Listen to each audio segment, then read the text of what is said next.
You guys like this shit? This movie is the epitome of beta, nerdy-ass sci-fi shit. It's a bunch of empty deserts and sand, and none of the bitches are hot. A complete waste of time. Everything's confusing, they just speak in riddles. And I hope they don't make another one. Instead, they focus on getting some bitches on their dick. Psych! You're gonna wish you hadn't gobbled Uncle Sam's cock!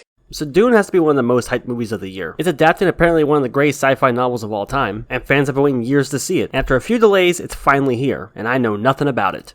I'm gonna keep it real with you guys. I'm not the biggest fan of sci-fi. I never got into Star Trek, although Avatar was really good, and I liked Alien 1 and 2. I've also never seen the adaptation from the 80s, and I know nothing about the book it's based on, so I don't have that connection either. But the trailer looked good, it has an impressive cast, and it's being directed by a very good filmmaker. So I was at least interested in it, despite not being a fan of the source material or the genre. So I want to give you my thoughts on the film as a non-fan, an outsider's perspective if you will. So after watching this at home, as soon as the credits rolled, the first thing I thought was, I should have seen that in theaters. I was impressed, this was a pretty good movie. There's a lot of things that I liked, but I'm not in love with it or dubbing it a masterpiece like I've seen others online. But I definitely enjoyed it and it does a lot of things well. So Dune is basically about a guy named Paul, whose family is appointed by the Emperor to go to this planet called Arrakis to harvest this very rare resource called spice. And basically you dabble in some political drama, as well as learn things about Paul himself, and different abilities that he might have. Honestly, most of this movie is spent establishing and set up the world and characters, as well as foreshadowing future events. And that's why the first thing I appreciate about this movie is that it breaks stuff down basic enough so that someone like me can follow along and get the gist of it. As someone who is not familiar with the book, I'm happy to say that after about 30 to 45 minutes, I start to understand things more. It does a decent enough job at introducing you to the world, the characters, the houses, the politics, and the tech, so that those unfamiliar with the source material can understand it. It kind of goes, here's what spice is, here's what Arrakis is, here's the Furman, here are some of the houses, here's why the main character and his family are on this planet. It touches on a lot of different things. So if you're afraid of not understanding anything, don't worry, it does a pretty good job at teaching you about everything so that you're not completely lost. For me personally, by the halfway point, I started to get it and things were making a lot more sense. It basically just touches on a bunch of different things and gives you a basic rundown of them. So I appreciate that. Another huge plus here are the visuals. It's a good looking movie. You see various plants and landscapes, and you get these really cool shots that make things feel grand, big, and epic. And the special effects are top notch. It looks great, and it's the reason why I wish I saw this in theaters. My 42-inch TV and headset really couldn't do this movie justice. The same goes for the score and sound effects. I wish I could have heard it blasting through the movie theater speakers. I also like the sets and the outfits that they wore, like the various different planets you get to see. It looks great, and it sounds good. No complaints here. And I thought the cast was fine for the most part, but for some of the characters, it's hard to really judge, because they're in the movie for such a short amount of time. Like Zendaya's character. She doesn't appear until the last 10 minutes of the movie, and she doesn't do or say much. You do see small snippets of her throughout the movie, but even then, it's very brief, and she doesn't really do anything there either. So there are a few characters that are barely in the movie that I don't have much of an opinion on, because you don't see much of them. And that's mainly due to the story being split in half. This is part 1, so several characters aren't here for this part of the story, which is why you just see them very briefly. So the main characters you do follow throughout this movie are fine, although I thought that Paul was rather boring. You learn a bit about him and the powers he possesses, and how he's clearly set to become something greater. All that stuff about him was very interesting to learn, but I found him himself pretty boring as the lead. But I thought the cast overall was fine.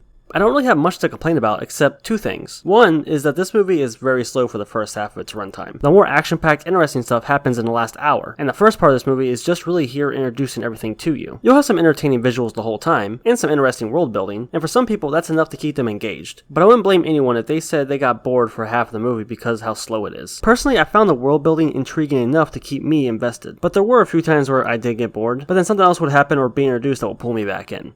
Now, the second complaint is one that everyone has been talking about, and that's the ending. This isn't really a spoiler, so don't worry, but the movie does kind of end abruptly. It felt like we were still in the second act, and things were just starting to build towards the climax, and then it ended. Now, I'm not too upset about this because there is going to be a part 2, but it did feel like a weird spot to end the movie. I've seen people compare it to Lord of the Rings. You see, in Lord of the Rings, the main goal is to get to Mordor, and they don't reach that until the third movie. But within each of those movies, they still had the 3 acts, with a rise in action and climax. In the first one, it ends with the Fellowship breaking up, and the two groups go their separate ways.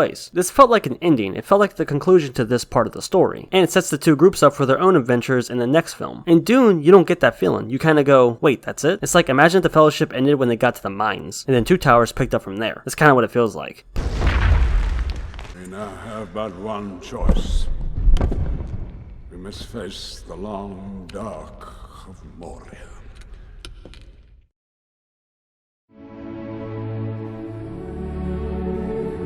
But I've also seen people compare it to the Snyder Cut, but even that's different. True, the Snyder Cut sets up things, there's more of the story to be told, but the main conflict and events of that movie do get resolved. In the movie, they brought back Superman, they formed the team, they defeated Steppenwolf. Throughout the movie, they established Darkseid and set him up for the next movie. So the main conflict and events of that movie did get resolved. It's a good place to put a bookmark on the story before you focus on the next important part. And again, with Dune, you don't get that feeling. The ending felt very sudden and not really satisfying, and a bit of a weird spot to end at. Really, this whole movie here is to set the stage for the next film. It spends the first half showing you the world and characters, and then the second half is when things start to actually happen. But then when it feels like it's starting to build momentum, it ends. Although I have been seeing people say that in the book there isn't really a spot to end at that would feel very satisfying. I haven't read the book, I don't know the source material, so I don't know how true that is. But I've been seeing people say that where the movie ends is literally at the halfway point in the book. And that was the best place to end because there's no other spots in the book where it would feel satisfying to stop at. Like I said, I don't really know, but that's just what I heard. But overall, I still did really enjoy the movie. It got some really impressive visuals, and some really good and interesting world building. You got a pretty decent cast of characters played by some pretty good actors, and Hans Zimmer did a great job with the score. I'm not gonna lie, this movie stuck with me, and I kept thinking about it. Thinking about the world, the characters, and several different events, and I started to like it even more. I am very much interested in seeing where this goes. And hell, that's a really good thing coming from me because I'm not into sci-fi. I tried watching several other movies, and never got into them. But this one actually has my interest. So if I like it, I'm more than certain that people who are a fan of the source material or a fan of the genre will like it more than me. And of course, I asked you guys what you thought of it. And I've been seeing people call it a masterpiece. I wouldn't go that far, especially since it feels pretty incomplete, because of the way they decided to end it. And all the bigger, more important events are going to take place in the next film. Although on the flip side, I have been seeing some people call this movie overrated, and it's not as good as it's hyped up to be. I mean, they're definitely hyping the hell out of this movie. I can't avoid these fucking trailers, but it's still a very good movie. And I would recommend people to check it out. Although what's kind of annoying is that there is going to be a part 2, but they didn't film them back to back. I think Warner Bros. Wanted to film the first one, see how it did, and see the reception, and then do the next one. My guess is we won't see the conclusion for at least another 2 years. So that is actually a little annoying. Anyway guys, that's gonna do it for the video. Hope you enjoyed. If you did, go and drop a like on it. And leave a comment. Let me know what you think about Dune. Is it a masterpiece or is it overrated? Thanks for watching. I'll catch you next time.